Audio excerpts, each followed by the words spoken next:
Football കാണുന്നവർ പോലും വിശ്വസിക്കാത്ത 3 കാര്യങ്ങൾ. ഇതിൽ അവസാനത്തെ കാര്യം കേട്ടാൽ നിങ്ങൾ ശരിക്കും ഞെട്ടും. 1.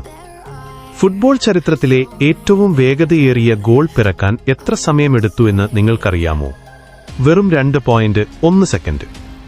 2009 സൗദി ക്ലബായ അൽ ഹിലാലിനു വേണ്ടി കളിച്ച നവാഫ് അൽ ആബിദാണ് ഈ റെക്കോർഡിട്ടത്. വിസിലടിച്ച ഉടനെ മൈതാനത്തിന്റെ മധ്യഭാഗത്ത് നിന്ന് തൊടുത്ത ഒരു ലോങ് ഷോട്ടിലൂടെയാണ് ഈ അത്ഭുത ഗോൾ പിറന്നത്. 2.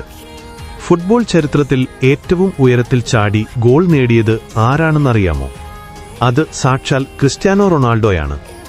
2013 റിയൽ മാഡ്രിഡിനു വേണ്ടി മാഞ്ചസ്റ്റർ യുണൈറ്റഡിനെതിരെ കളിക്കുമ്പോൾ 2.93 മീറ്റർ ഉയരത്തിലാണ് താരം വായുവിൽ പറന്ന് ആ ഗോൾ നേടിയത്.